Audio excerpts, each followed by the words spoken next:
Bom, a gente vai falar um pouquinho, foi a proposta que o pessoal me fez, sobre Luiz Gonzaga, né, por uma razão até. Ontem foi aniversário do Luiz Gonzaga. O Luiz Gonzaga faria 101 anos ontem, né? Luiz Gonzaga é do dia 13 de dezembro de 1912. Ele tem até um choro, né? Porque o Gonzaga, ao contrário do que se imagina, ele não é um compositor só de shot, baião ou chachado. O Gonzaga tem choro, tem valsa, tem arrastapé, tem rojão, tem samba de cacete, tem uma opção de coisa. E ele tem até um choro chamado 13 de dezembro, porque foi o dia do nascimento dele. E aí, por conta disso, 13 de dezembro é também o Dia Nacional do Forró, né? Em homenagem ao nascimento do velho Lua. Então, quando me convidaram para falar um pouquinho sobre Luiz Gonzaga, a primeira coisa que eu imaginei foi o seguinte, né? Bom, a minha relação com Gonzaga é uma relação familiar. Por que eu estou dizendo familiar? Claro que eu não sou parente do Luiz Gonzaga, imagino, né? Mas eu sou o primeiro carioca da minha família, né? Minha família, basicamente, ela vem praticamente toda do Nordeste. A minha mãe é pernambucana, a minha avó é de Alagoas, aliás, um lugar pertinho de Arapiraca, né? Eu estou aqui com a camisa do Asa de Arapiraca. Não foi intencional, eu peguei a camisa, quando eu vi, eu já estava com a camisa do Asa, então vamos com ela mesmo. Mas então a minha avó alagoana, meu avô pernambucano, minha mãe de Pernambuco. E os meus avós eram aqueles pernambucanos que, com 40 anos de Rio de Janeiro, falavam com sotaque como se tivesse chegado, né, de Jaboatão, do Recife, 24 horas antes. E por conta disso, a relação deles com o Gonzaga, com a música de Luiz Gonzaga, era uma relação muito intensa, né? Então, a rigor, eu cresci ouvindo Luiz Gonzaga, todo domingo indo, né? Isso era programa clássico de filho de família nordestina, sobretudo porque minha avó, a gente veio para o Rio de Janeiro e ela vai morar primeiro em Olaria e depois em Nova Iguaçu, na Baixada Fluminense. E na rua em que a gente morava, em Nova Iguaçu, Rua Castor, perto de Rosa dos Ventos, no Jardim Nova era vizinho da família. Então, para aumentar ainda mais essa relação com a música do Nordeste, João do Vale. Porque João do Vale, um outro grande da música nordestina, ele passou, né, pelo menos uns 15, 20 anos finais da vida, vivendo em Rosa dos Ventos, lá na Baixada Fluminense, em Nova Iguaçu. Então, a relação com Gonzaga, ela é uma relação que passa muito por essa questão familiar, né? É um som que eu estou acostumado a ouvir desde garoto. E aí Gonzaga virou uma verdadeira paixão. Então, qual é a importância dele? Por que eu acho interessante falar do Gonzaga? De certa maneira, eu acho que o Luiz Gonzaga pertence a um certo tipo de gente que catalisa, né, uma série de informações que estão no ar e acabam com isso fazendo alguma coisa que é absolutamente nova. Se a gente fosse fazer um mapa sonoro do Brasil, se você imagina, claro que isso sempre tem limitações, mas se você fosse fazer um grande mapa sonoro do Brasil, se você fosse eleger 5, né, referências fundamentais para contar um pouco da história da música brasileira, eu acho que no Rio de Janeiro a gente poderia escolher o Noel como um cara que sintetiza, né, de certa maneira, todas as informações que geraram o samba urbano carioca. Então o Noel teria essa peculiaridade. Eu acho que o outro grande nome desse mapeamento sonoro do Brasil seria o Dorival Caymmi, né? Porque eu, pelo menos, desconfio que a Bahia foi inventada por ele, né? É um negócio impressionante. Você não sabe se ele pegou as informações em cima daquilo, compôs, ou então se ele acabou fazendo as coisas e a Bahia resolveu seguir o caminho do Caymmi. Caymmi é um inventor da Bahia. Você tem na Amazônia Valdemar Henrique, que é um cara que devia ser muito mais conhecido do que é, mas que é o grande codificador da música amazônica, paraense, né? Foi muito amigo de Vila Lobos, de Mário de Andrade, então ele codifica os sons da floresta. E é uma referência absolutamente fundamental. O Gonzaga é o grande codificador de todas essas informações que estão vinculadas ao Nordeste, não tenha dúvida quanto a isso. E, de certa maneira, você tem na música do Sul um codificador que nem é propriamente uma paixão minha, mas é o Lupicínio que pega aquelas informações todas, e ao contrário do que se imagina, não era só um sambista, né? O Lupicínio tem milonga, o Lupicínio tem uma série de músicas que tem como referência o som do Pampa, enfim. Tá? Mas o Gonzaga tem essa particularidade. Por quê? Um pouquinho da história do Gonzaga. O Gonzaga, vocês sabem de onde ele é, né? O Gonzaga é de uma cidade de Pernambuco que chama-se Exu. E aí já começa uma pequena confusão, porque o pessoal acha que o Exu, a cidade do Exu é por causa do orixá Exu. E não é, né? Até porque se fosse, hoje, com o avanço de certos proselitismos evangélicos, já teria que mudar de nome. É porque aquela região ali do Araripe, né, na base da Serra do Araripe, ela era habitada por uma comunidade de índios, que eram os índios Açu, A-C cedilha U, né? E por uma dessas razões brasileiríssimas, você chamava aquilo dos índios Açu, Axu, Axu, Axu, e aquilo virou Exu. Então eles chamam aquilo de cidade do Exu, tá? Nós, cariocas, a gente tem que sempre ter com cuidado. Se você chega naquela região e diz em Exu, eles vão te matar, é no Exu. Como a minha mãe é de Recife, você não pode falar de Recife, é do Recife, né? Quando eu falo assim, por acaso, olha, porque de Recife, então eu vou falar que eu sou de Rio, né? De Rio de Janeiro, não, é do Recife. Então Gonzaga nasceu no Exu, e eu não sei se alguém conhece Exu. Alguém aqui conhece a cidade do Exu? Não. Exu tem uma particularidade, Exu não é no sertão.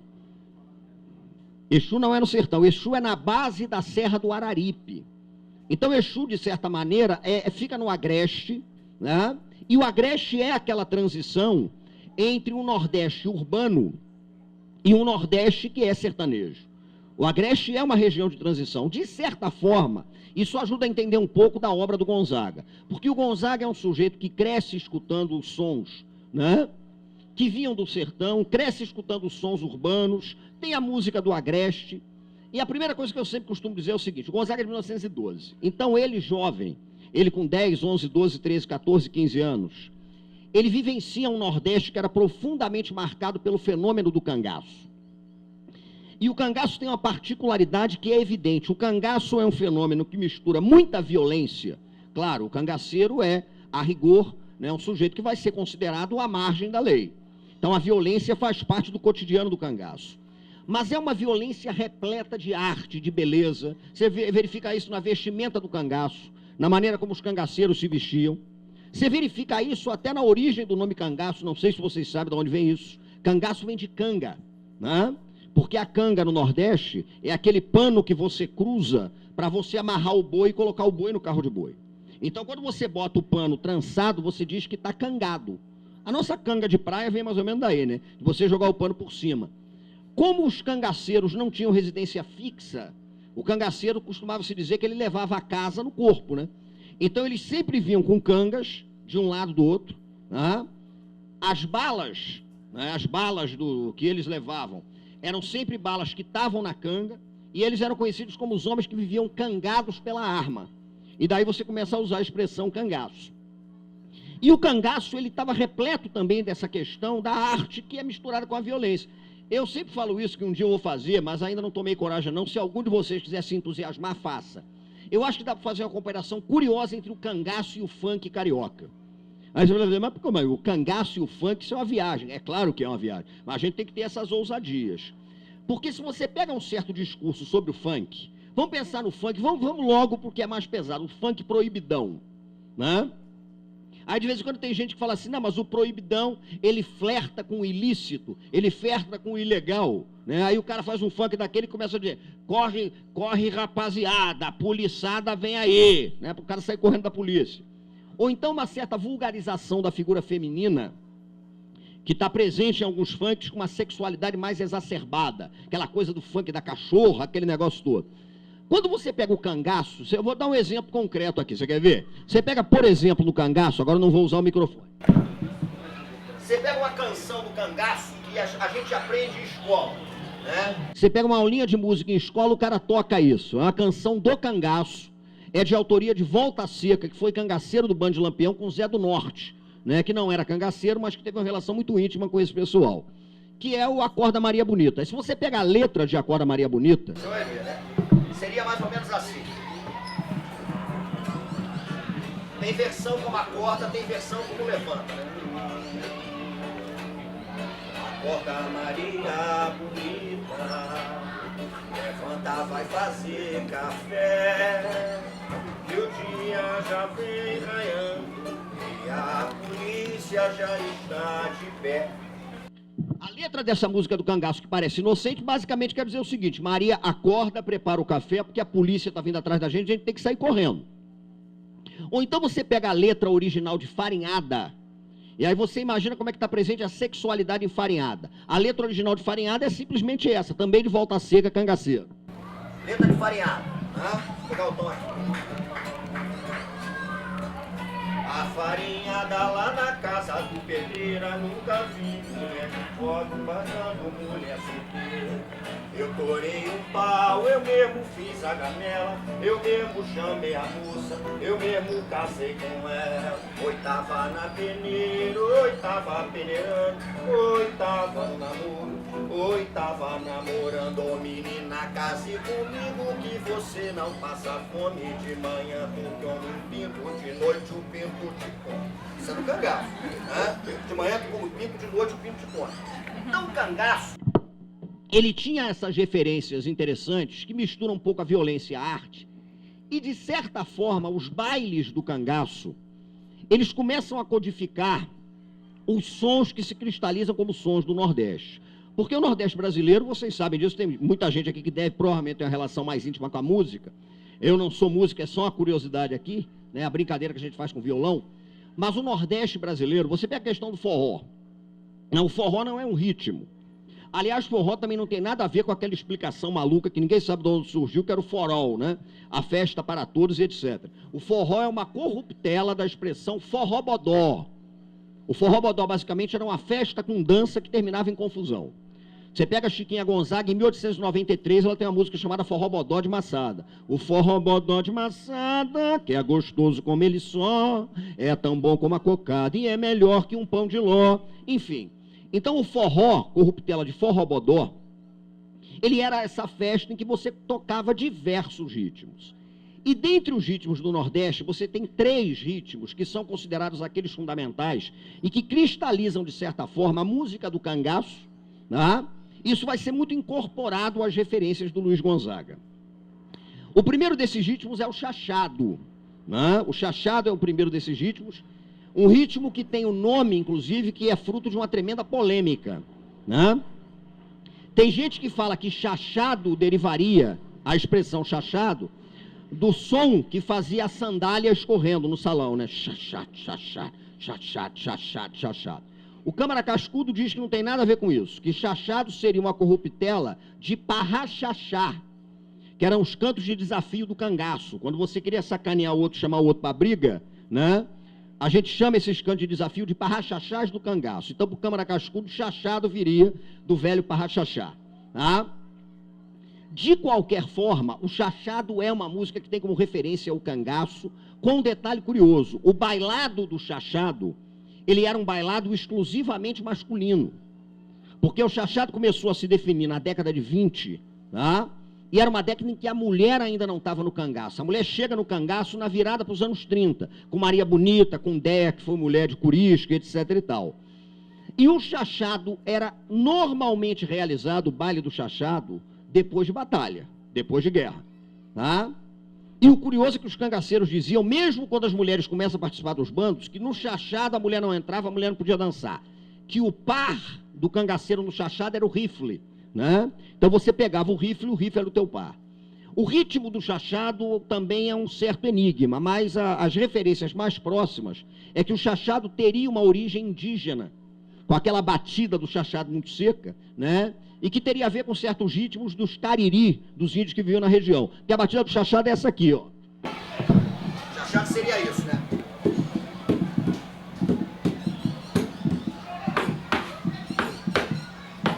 Parece aquela marcação do coração. Tum, tum, tum, tum, tum, tum. E só homem. Tanto que Gonzaga faz um chachado, né? Luiz Gonzaga faz um chachado e a letra dizia isso. Chachado é dança de macho, de cabra, de lampião. Chachado é dança de macho, é de cabra, de lampião. O chachado, chachado, chachado, ele é o primo do baião. Chachado é dança de macho, de cabra, de lampião. Chachado dança de macho, de cabra, de lampião. Chachado, chachado, chachado, ei, primo do baião. E aquela batida seca, tum, tum, tum, tum, tum, tum, tum, tum, tum, tum, tum, tum, tum, tum. Então, o chachado é um dos ritmos fundamentais nessa história toda. Um outro ritmo fundamental dessa história toda é o xote, né? O xote que certamente, sem a menor dúvida, chega no Nordeste com a colonização portuguesa.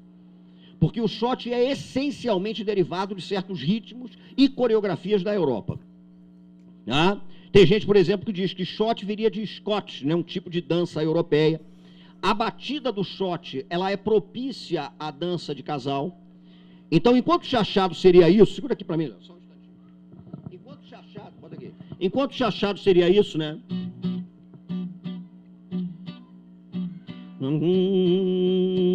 O shot é aquela batida quebrada.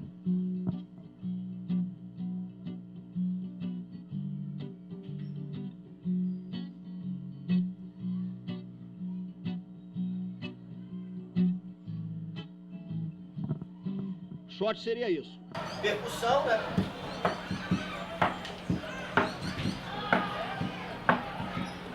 Isso seria o shot. O chachado. Se você quebra. E por um desses enigmas das informações que circulam, a base do shot é rigorosamente a mesma base do reggae jamaicano, né? Você pega qualquer reggae e você consegue tocar como um shot nordestino, e pega qualquer shot e você toca como reggae. A grande diferença é que enquanto a base rítmica do reggae é a bateria, a guitarra e o baixo, no caso do shot você tem como base rítmica o zabumba, né, a sanfona e o triângulo. E o terceiro dos ritmos nobres é o baião. E quando o Gonzaga dizia que o baião era o shot, o baião era primo do chachado, o Gonzaga falou uma coisa muito interessante. O decodificador do baião é ele. O baião, para a gente dar uma explicação que ele dava, ele dizia isso. O baião ficava no meio do caminho entre a dureza do chachado, né, e aquela malemolência do shot. Porque enquanto o shot... Enquanto o chachado seria essa coisa dura, né? E o shot seria... O baião seria exatamente o meio termo. Ele não chega a ser tão duro como é o shot, como é o chachado, desculpa, mas ele também não é aquela coisa mais solta, mais quebrada, mais rítmica como é, né, o shot. O baião seria... Eu vou mostrar pra vocês como se dança um baião, e quem quiser aprender é favor prestar atenção. Morena chega... O baião seria isso, né? Fora uma série de outros ritmos do Nordeste. Mas esses três, de certa maneira, são os ritmos codificadores do que a gente chamaria de uma música nordestina. Tá?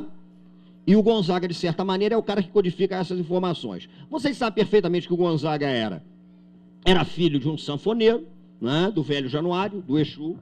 Certamente todos sabem aqui, não é o caso de falar sobre isso, mas que o Gonzaga, ele acaba fazendo uma carreira no exército, o Gonzaga vai ser soldado, o Gonzaga depois vai ser sargento. Nessa brincadeira toda, o Gonzaga chega ao Rio de Janeiro, então ele é um retirante, ele briga com a família, ele tem um problema de amor no Exu, porque ele se apaixonou pela filha branca de um sujeito que era um coronel. Enfim, tem toda a história do Gonzaga. Quando o Gonzaga vem para o Rio de Janeiro, o Gonzaga traz a sanfona, evidentemente. E é interessante que, a princípio, no Rio de Janeiro, Gonzaga morou muito tempo aqui pertinho, no Morro de São Carlos. A princípio, no Rio de Janeiro, Gonzaga abriu mão de todas aquelas informações que ele trazia do Nordeste. Todas aquelas informações. As informações do shot, do chachado, do arrastapé, do baião, nada disso. Então, para conseguir um trocado, ele tocava na zona, ele tocava no meretrício, né? Ele era sanfoneiro da zona, ele tocava acordeão na zona. Em geral, o Gonzaga tocava o tanguinho, né, aqueles tangos, tanto os argentinos como tangos brasileiros do Ernesto Nazaré. O Gonzaga tocava muito choro, ele tinha muita informação de choro, né, fazia tudo isso. Até que, por incrível que pareça, vem uma daquelas coisas malucas, né? O sujeito que virou para o Luiz Gonzaga, porque um dia estava na zona, viu o Luiz Gonzaga e sugeriu que o Luiz Gonzaga começasse a mergulhar na música do Nordeste, foi o Armando Falcão, de triste memória, porque o Armando Falcão foi ministro da Justiça do governo do Geisel, né? Armando Falcão foi um elemento crucial do regime militar brasileiro, era cearense. E o Armando Falcão, quando era garoto, estudante de Direito no Rio de Janeiro, ele frequentava a zona e ele, com os amigos, né, egressos do Nordeste, viu o Luiz Gonzaga. E ele começou a pedir para o Gonzaga tocar os ritmos do Nordeste, e num certo momento ele sugere que o Gonzaga, inclusive, adote uma indumentária, que era aquela indumentária nordestina. E aí o Gonzaga resolve começar a usar como um elemento de indumentária toda a referência que ele possuía do cangaço. E esse é um detalhe curioso, porque com essa brincadeira, entre as décadas de 40 e 50, né, e aí a gente tem que considerar o seguinte, é um período em que o Brasil estava saindo da era Vargas, final dos anos 30, início dos anos 40, o Vargas sai em 45, né? A era Vargas tinha um projeto, para o bem e para o mal, mas um projeto de construção de uma certa ideia de identidade nacional brasileira, E dentro desse projeto de construção de uma certa ideia de identidade, havia uma perspectiva de você começar a valorizar uma série de referências que vinham de várias partes do Brasil, tá? E uma dessas perspectivas estava vinculada exatamente à música do Nordeste, que no Rio de Janeiro já tinha feito um certo sucesso na década de 20, mas muito vinculado à embolada. Tanto que se a gente pega o Noel Rosa, antes de fazer samba, o Noel tentou ser um compositor de ritmo nordestino. O Noel pertencia ao bando dos Tangarás, né? E a primeira música do Noel, que é gravada, inclusive, chama-se Minha Viola, e é absolutamente uma embolada. Eu não respeito o cantador que é respeitado, que no samba improvisado me quiser desafiar. E no outro dia eu fui cantar no galinheiro, mas o galo a noite inteira não parava de falar. A dona Chica quase sempre se acautela contra tal febre amarela que não cansa de matar. Anda dizendo que ia atrás de mau conselho, pinta um copo de vermelho pra amarela não pegar a minha viola. Tá chorando com razão, com saudade da marvada que levou meu coração. Noel faz isso com 18 anos, né? E depois ele começa a ter um contato mais íntimo com o samba urbano carioca. Então, de certa maneira, o Gonzaga começa a aparecer aí, e o baião que ele traz, tá? O baião, o shot, o arrastapé, isso vira um fenômeno, muito estimulado mesmo por uma política vinculada à Rádio Nacional, de você valorizar esses ritmos regionais. E aí o Gonzaga começa na década de 40, na década de 50, né? O baião está fazendo um sucesso absoluto, e é quando o Gonzaga se afirma como uma referência da música brasileira. E aí é um detalhe interessante. A gente pode pensar em uma coisa muito curiosa.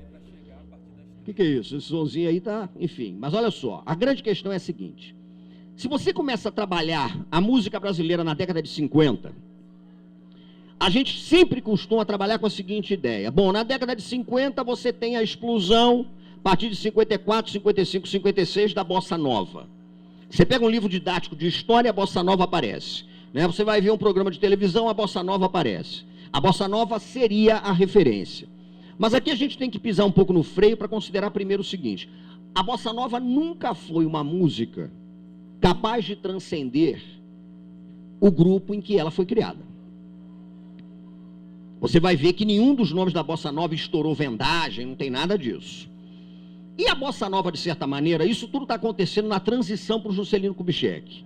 O Gonzaga explodindo, a Bossa Nova acontecendo, o João Gilberto gravando Chega de Saudade, né? Enfim, do Tom e do Vinícius.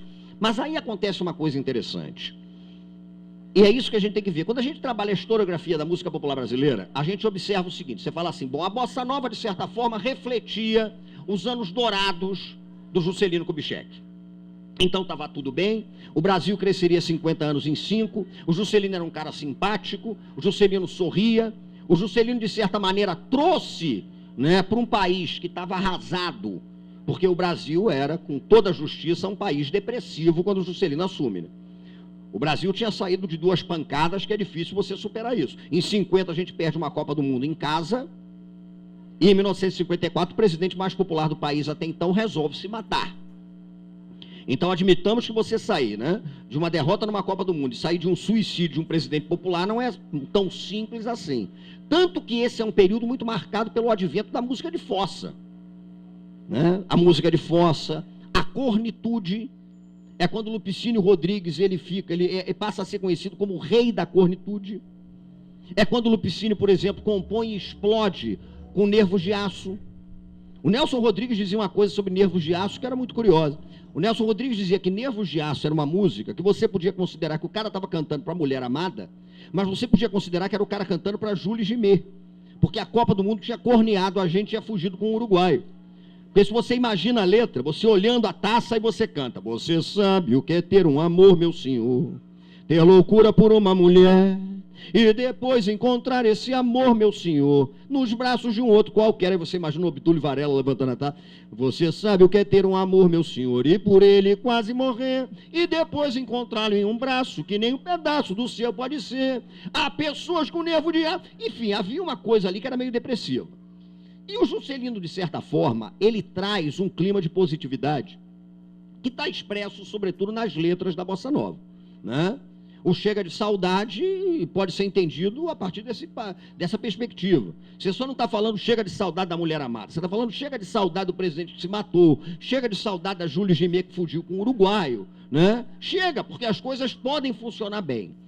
Então os anos JK trazem essa positividade para o Brasil, mas é uma positividade que tem que ser criticada.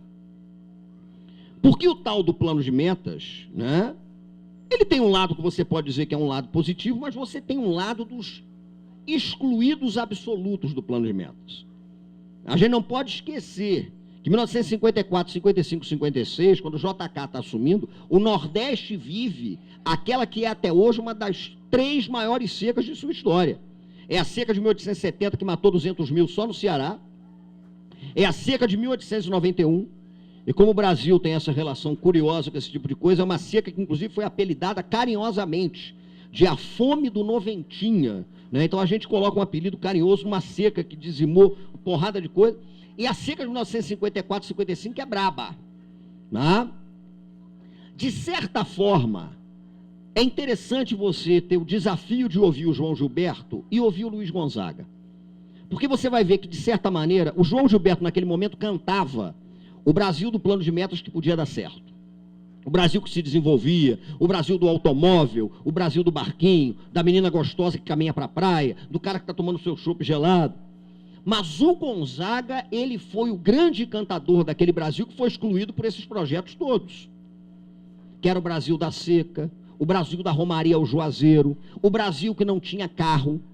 Eu até ontem estava conversando com o meu joelho, dizendo que uma das coisas que mais me fascinam no Gonzaga, o Gonzaga talvez tenha sido profeticamente um dos primeiros brasileiros a dizer que o automóvel seria um flagelo da civilização.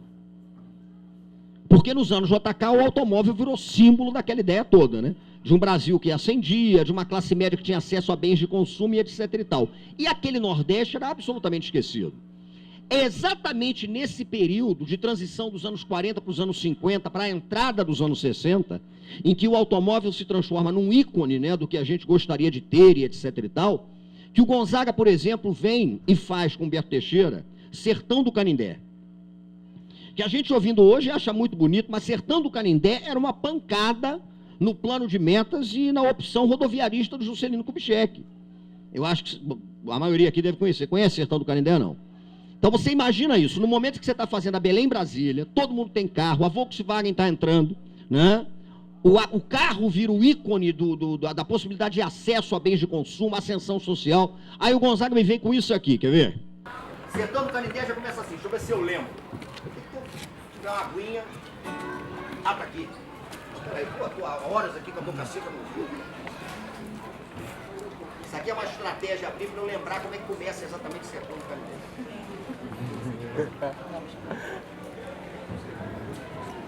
Não.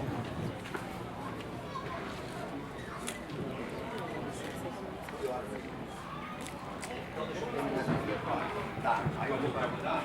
Tá, uns 10 minutinhos. Aí para, ele passa lá e a gente volta. Ó, Sertão do Canindé já começa assim, quer ver? Você imagina isso, você está no auge do automobilismo e da entrada da indústria automobilística, o Gonzaga faz isso com o Humberto Teixeira. Como é que é? Automóvel lá não se sabe se ele é homem ou se é mulher. Quem é rico anda em burrico, quem é pobre anda a pé. Deixa eu subir um pouco o tom aqui. Automóvel lá não se sabe se é homem ou se é mulher. Pois quem é rico anda em burrico e quem é pobre anda a pé. Mas o pobre vê nas estradas um orvalho beijando a flor e vê de perto um galo da campina que quando canta muda de cor. Vai molhando os pés no riacho, que água fresca, ai Nosso Senhor. Vai olhando coisa a grané, coisa que pra mó de ver um cristão tem que andar a pé. Ai, ai, que bom, que bom, que bom que é uma estrada e uma cabocla e a gente andando a pé. Ai, ai, que bom, que bom, que bom que é a estrada e a lua branca do sertão de Canindé. Pois automóvel lá não se sabe. Você começa com isso. O automóvel lá não se sabe se é homem ou se é mulher. Né? No auge daquela coisa do plano de meta, que todo mundo tem que ter carro e etc. E tem outra maravilhosa desse Gonzaga, nesse período. E aí a gente dá um intervalinho rápido, porque eles têm que passar uma música ali. Que foi o seguinte, naquele momento ali, o governo estava fazendo a primeira rodovia de integração nacional, que era Belém-Brasília. O Gonzaga representava aquela coisa toda da música nordestina, que fugia daquele negócio e etc e tal. Mas o que acontece? Quando a Belém-Brasília está quase sendo concluída, o Juscelino visita uma cidade do Maranhão. Uma cidade do Maranhão. Ele visita uma cidade chamada Pedreiras. E Pedreiras morava um parceiro do Luiz Gonzaga, que era o grande João do Vale. Então, quando o Juscelino chega ali, como o João do Vale tinha alguma fama, né, e conhecia o Gonzaga, etc., no meio de um comício do Juscelino falando das grandes realizações do plano de metas, que o Brasil crescia, né, que a integração nacional era a garantia de que todo mundo ia se dar bem, o João do Vale chega e diz o seguinte: olha, o senhor, por favor, mas Gonzaga e eu somos representantes do povo do Nordeste, e nós aqui no Nordeste não estamos satisfeitos com isso, não. E João do Vale dava um exemplo para Juscelino. João do Vale dizia que a estrada de ferro que ligava o Maranhão, né, ao Piauí, a Teresina São Luís, o trem daquela estrada de ferro ainda era um trem a lenha, né? E o governo não investia nada ali, e começa a fazer um discurso mesmo pesado em cima contra o Juscelino Kubitschek, falando da seca, do drama do sertão e etc, porque Gonzaga e ele, papapá, enfim. E ainda disse que tinha feito uma música para protestar contra aquilo ao lado de Luiz Gonzaga, né? E JK, que era um sujeito malandro, esse era malandro, né? Evidente que na mesma hora ele diz: não, claro, nós vamos escutar, mas o que é isso, e etc e tal. E ele canta, e Gonzaga grava. Como na época existia uma coisa maluca, que você não podia gravar, fazendo uma parceria com duas pessoas que pertencessem a sociedades arrecadadoras diferentes, né? A mulher do Luiz Gonzaga teve que assinar a composição, foi a Helena Gonzaga. Mas a música é de Luiz Gonzaga e João do Vale. E aquilo foi considerado também uma paulada no Brasil do plano de metas, no Brasil da bossa nova, no Brasil que funcionava e etc e tal. E é um tremendo de um arrastapé de Gonzaga, que já começava assim: isso é um protesto violento contra o automóvel, e clamando, né, pela recuperação da malha ferroviária. Essa aqui, ó. É shot. Deixa eu ver se o tom é esse. A base do reggae aqui, ó. Eles fazem. Peguei um trem, Teresina, deixa eu subir. Peguei um trem, Teresina, pra São Luís do Maranhão. Atravessei o Parnaíba, ai, ai, mas ai que dor no coração. É que esse trem dando-se naquelas prenhas, ele foi comendo brasa e ele foi comendo lenha, foi soltando brasa, e tanto queima quanto atrasa. Bom dia pra cidade de Caxias, terra morena de Gonçalves Dias. Dona Sinha, vê se tu avise pro seu dar que hoje eu tô muito avexado e dessa vez não vou ficar. Pois esse trem dando-se naquelas brenhas, ele foi queimando a brasa, foi comendo a lenha, foi soltando brasa, tanto queima quanto atrasa. Boa tarde pra cidade do Codó, que é terra de folclore, que é também de catimbó. Gostei de ver umas cabrochas de bom trato, que vendia aos passageiros de comer mostrando o prato. É que esse trem dando-se naquelas brenhas, ele foi comendo prato, ele foi soltando a lenha, foi comendo lenha, e foi soltando brasa, tanto queima quanto atrasa. Alô, Coroatá, os cearenses acabaram de chegar. Para meus irmãos eu quero safra mais feliz. Vocês vão para Pedreiro, eu vou para São Luís. Esse trem dando-se naquelas brinhas, ele foi queimando a brasa, foi comendo a lenha, soltando brasa, e tanto queima quanto atrasa, Isso era por causa de uma piada que rolava na época, que diziam que o trem de Teresina São Luís, que deveria, né, demorar 10 horas da manhã, chegar 4 horas da tarde. Aí o pessoal dizem que o Juscelino teria perguntado para João do Vale por que o trem atrasava. Falei, olha, porque esse trem a lenha não chega nunca. Mas que horas que o trem tinha que chegar aqui? Ele deveria passar por Pedreira às 9 horas. E chegou que horas? Aí João do Vale teria dito para ele, hoje chegou 9h30. Mas meia hora é razoável. Falei assim, mas o trem de ontem chegou hoje 9h30. Então é uma situação um pouco complicada. De certa forma, então, o Gonzaga começa a sintetizar esse Brasil, tá?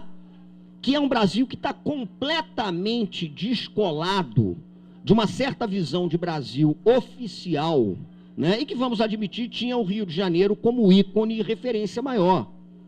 Quando ele vem trazendo essas referências sonoras, quando ele se veste de bandido, porque a gente não pode esquecer isso, quando Gonzaga se veste de bandido, eu estou falando isso no sentido provocativo e interessante, né? Porque Gonzaga se veste de cangaceiro, aquela questão toda do banditismo social. Quando ele usa o ícone da bandidagem do cangaço para se apresentar, quando ele codifica os 3 grandes gêneros da música que saía do agreste, o shot, né, o baião e o chachado, quando ele começa a usar isso como referência e aproveita uma brecha, em um momento em que o Brasil tentava construir discursos, né, de criação de uma certa identidade nacional, que valorizava regionalismos, quando ele entra nessa brecha, e quando ele começa a trazer esse tipo de coisa, e quando ele encontra alguns parceiros vindos do Nordeste, com arcabouço de formação mais sólida, como é o caso do Humberto Teixeira, que era advogado, ou o caso de Zé Dantas, que era médico,